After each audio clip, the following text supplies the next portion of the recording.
back to the channel. We're in the Z4 today, and there's going to be a lot of Z4 content coming up over the next few weeks. My diary is literally rammed full of Z4 content, so that's kind of good, but it's kind of bad at the same time. But anyway, today is a video that's been in my diary for ages. I've wanted to make it for a long time.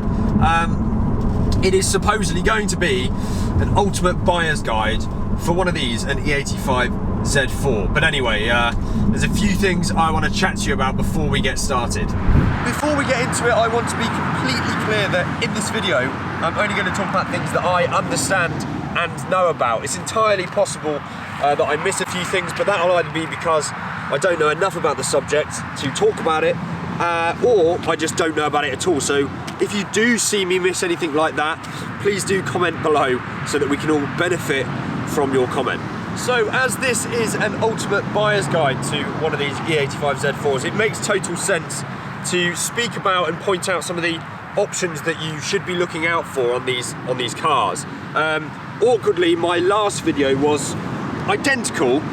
It was exactly, I mean, the last video was the options on my Z4, so it's kind of similar to that, but we'll go into a little bit more depth in this video about ones that mine doesn't have and all the ones you can have, if that makes any sense. Anyway, although these nice tripod me walking shots probably look quite nice, it's not much good, so I'm going to take the camera off the tripod now and walk around the car and point out the options you should try and get on your Z4. So everyone, I'm going to try and glance over this options part of the video as quickly as I can, because obviously it was literally the same as my last video and I don't want to make these too similar. So starting at the back of the car, we have got parking sensors on my one. These little rings, 1, 2, 3, 4, you can see there. They're an option on these Z4s from factory. To be honest, the rear of the car, you sit so far back that I don't think you really need the rear parking sensors. I've always said that if I could swap them for front ones, I would, because in that, you know, the bonnet is so long you literally can't see the end of it. So it would actually be more useful to have front sensors. However, mine does have the rears, and they are an option that you can look for and have specced on these Z4s if you get the right one. The next thing, I guess, just while we're on the outside, is obviously the paintwork. That is, I mean, every car you can choose different paintworks if you get them from factory. You do see these in a good variety of colours. It's mainly the blue, a silver or a black or a grey that you see these cars in. Occasionally other colours. I don't really know what to advise the best, you know, I can't really advise you what colour you should look for, because obviously that is completely subjective. So yeah, obviously colour is an option. I thought I'd just point that out. The wheels are another option. Mine has these 17-inch something wheels. I'm not sure the name of them. They're not the best out there, I'm first to admit that, and I think that there's a lot of better options, like the BBS 18-inch ones and the MV2 18-inch wheels as well, just to name a few. There's also those ellipsoid wheels, which everyone raves about. I'm not too much of a fan, but they do look better than these, I have to say. Anyway, yeah, so wheels, of course, another option on these Z4s. Once again, really quite a subjective matter. You can choose whichever one you like the best. Obviously, higher or lower profile tyres can affect the ride quality and all of that good stuff. But yeah, obviously, all up for you to decide which wheels you think look the best and, you know, how much you value the ride quality, etc, etc. Also, on the side of the car, the wing mirrors. These wing mirrors fold really, really weirdly. This one in particular got knocked off before and it's been replaced. So I'm not going to demonstrate because I'm always really scared, because they're a very weird twisty motion to fold them up. So I never do it. However, there are some that were specced with automatic ones. So there's a button in the cabin you can press and they do it. But again, that's just another option that you can have on these cars that mine doesn't have their manual. I don't know if these are an option, but the light washers, mine has them, and literally on the way to the shoot this morning to film this video, this has happened to the other side. So I'd been missing that side for a while, as you guys will know, but yeah, I was literally just filming a shot just a minute ago that you will have seen, and I noticed this. So that's a bit annoying, but anyway, there's some caps that go over them normally, and yeah, they are light washers. I don't know if they're actually an option. They might be on every Z4. I haven't done my research, but if they are, then there you go, you can look out for those. I wouldn't really bother, it's not a deal breaker. Also at the front of the car, you may notice something about mine which is a bit odd, that mine has gloss black grills. Now, something I found out thanks to someone commenting on one of my videos a while back is that the 3-litre Z4s, which is what I have here, they're the only ones that from factory came with the silver grille. So actually me deleting those and putting in black ones would suggest that this isn't a 3-litre. Now I don't really care about that, but yes, you may be wondering why mine are black. That is because I replaced them myself. I'm pretty sure from factory they only came in like a chrome effect in this generation. In the facelift there were some matte black and gloss black options as well. I'm not too sure, but yeah, the 3 litres, most of the time if you're looking at them online, you will find that they have silver grills, because that's what differentiated them from the lesser engine models at the time. Thanks to a YouTube comment, I found out something quite interesting, because I would never even consider talking about the electric folding soft top as an option, because, you know, it's a Z4, all of them have them. However, apparently this guy in the US has a US spec one, obviously, because it's in the US, and it's a manual roof. So I didn't even know that they made these in Germany. They made the Z4 at the time with a manual roof option. None of them ever came to the UK, but it was an option in the US on some cars in some states to have a manual roof. So obviously, if that was the case, it would have been an option to have an electronic roof. But what I mean is that some of the Z4s are actually out there with a manual roof, which is kind of interesting actually. Looking inside the car now then, at the other options, this is probably where most of them are and where I'm most likely to miss a few out. Mine again has the electronic seats you will have seen in the last video with the memory function, which is very nice. Behind the seat there is a cubby hole that mine had. There has a cubby hole behind there and a cubby hole behind there. On some of the Z4s you can actually, there's a speaker there. So I think some of the Z4s have like a sound pack spec'd on them, which means that there's speakers behind each seat but not cubby holes, but it does mean a better sound system. Mine has electronic windows. I'm pretty sure all of them have it. However, I know that some of them don't automatically go down. You have to hold the button, whereas mine you just press once and then they go down. Electronic mirror adjustment, but you can't fold them that way. Automatic lights, which is that A there. I normally have it in that setting, and automatic wipers. Also, this has light leveling. When I switch the car on, they automatically level. You can have cup holders spec'd on these Z4s. On each side below the vent here, there's this plastic panel, which on the right spec Z4s you push and a cup holder comes out.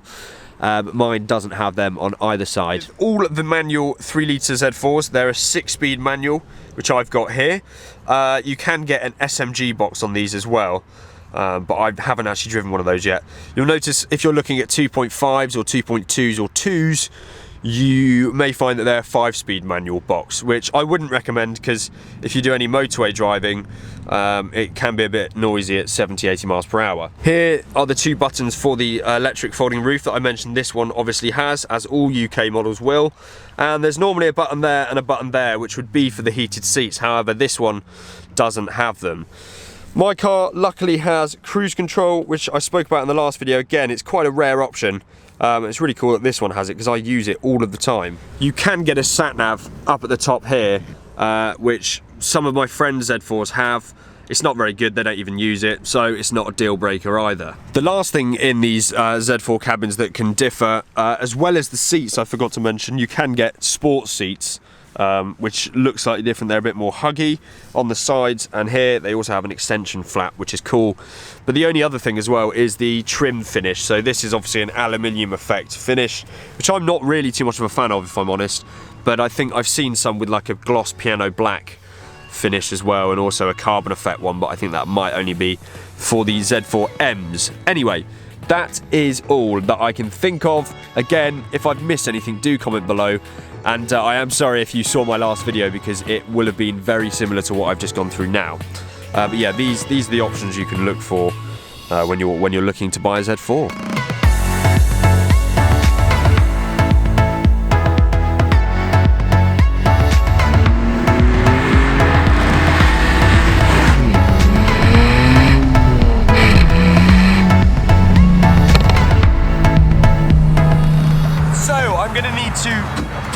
Bonnet to talk to you about the next things in this video. These are things to look out for sort of mechanically that can go wrong with these cars. Luckily the list is relatively short. However, there are a few things that I should probably mention. So from my experience, again, some of you may know, by diesel valve went faulty on this car.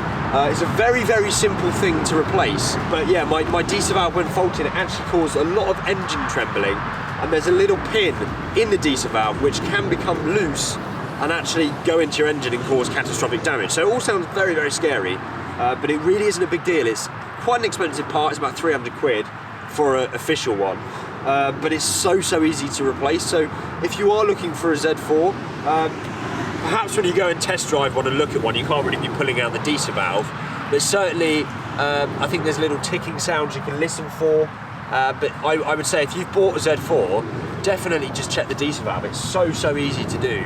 You have to, I think, undo 2 screws, pull out something, have a look, put it back in if it's fine. And obviously if you need to replace it, it's pull it out, put a new one in. No problem at all. So definitely check your diesel valve is working fine. Also the MAF sensor, I think they're pretty common across these BMWs. The MAF sensor, the mass airflow sensor, can go wrong with these cars, and that can be slightly problematic, but again, quite a cheap part to replace should you need to. Also, I'm not really in a relevant part of the car to talk about it, but the roof motor. Obviously that's the most common thing which people ask me, and I know that they worry about before buying one of these cars, is does the roof motor go wrong? Have you had any problems? How expensive is it to fix?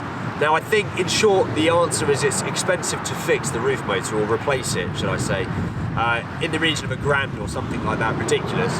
However, it has happened to my dad where his roof motor has stopped working, and he's had his roof motor reconditioned and refurbished and relocated for like 200-300 quid, something like that. So it can be fixed on the cheap, and that is actually a more effective way of fixing it, because you are solving the issue of relocating the motor. The problem is, where the motor is normally located, it does allow water to get onto it, which is what causes this fairly common damage to them. But yeah, you can get it relocated and refurbished for like 200-300 quid, which is a good problem solver. Apart from that, I can't think of anything you should really look for apart from the normal things like rust. I think there's Vanos problems with these cars. Sometimes you would hear a very obvious ticking sound when the engine is idling. But apart from that, I really haven't had any issues with it that I would really recommend you should look at. Yeah, I mean, that's pretty much it. So then you've seen that the Z4 is actually, I think it's debatable, but I think for what it is, for the age that it is, there's not that many things that you really need to look out for in terms of problems with these cars. At least from my experience, I've not really had any issues, apart from, as I mentioned earlier, with the diesel valve, which was very annoying, but it was solvable at least. And yeah, obviously there's a few options to look out for. There's not that many, given it's a 2004 car, but I mean, what do you expect? So yeah, I think all in all, if you're still thinking about buying one, then I think you should definitely look into it. The prices of these cars are a little bit all over the place. However, if you go for a high mileage one like mine is, your money's relatively safe, I think. If you do go for a high mileage one like mine, a 3 litre of the E85 soft top, yeah, you're looking at around 3.5, 4 grand maybe. Although that does change. Like there's some days where I'd say this is worth 3 grand, and there's some days where I'd say it's worth 5, because like I say, the prices do seem to be a little bit all over the place of late. And yeah, given that it's the winter and they're still at the moment around 3.5, 4 grand for ones like mine, the market for them is obviously very good indeed. You can go for a lower mileage example with all the options, and you might pay maybe 7 or 8 grand even for a 2003, 2004, 2005 E85 Z4, because they are just very desirable. You don't really get many. I mean, what can you buy these days which is 6-cylinder engine, 6-speed manual, 2 seats, soft top convertible? I don't think there's much. You've got like the Abarth 124, which is 4 cylinders, so it's not the same. Porsche Boxsters, I'm pretty sure they're all 4 cylinders and then PDK now. I know you can get manual, but I would 100% get PDK on one of them. This works as a manual, and it is a dying breed, so I think that's the reasons why the prices are just remaining quite high. So yeah guys, I hope you found this video informative. I hope you found it useful. I hope you found it interesting. whether or not you're looking for a Z4. Keep your eyes out on this channel over the next, over the coming months and the coming of 2019, because although I say it's going to be very Z4 heavy over the next few weeks, I have got lots and lots of things planned which aren't to do with Z4s over the year, and it's going to be crazy. 2019 is the year, so if you're not subscribed already, do make sure to subscribe on this video right now, so you don't miss any of that exciting stuff coming up. But thank you so much for watching this one, guys, and I will see you very, very soon.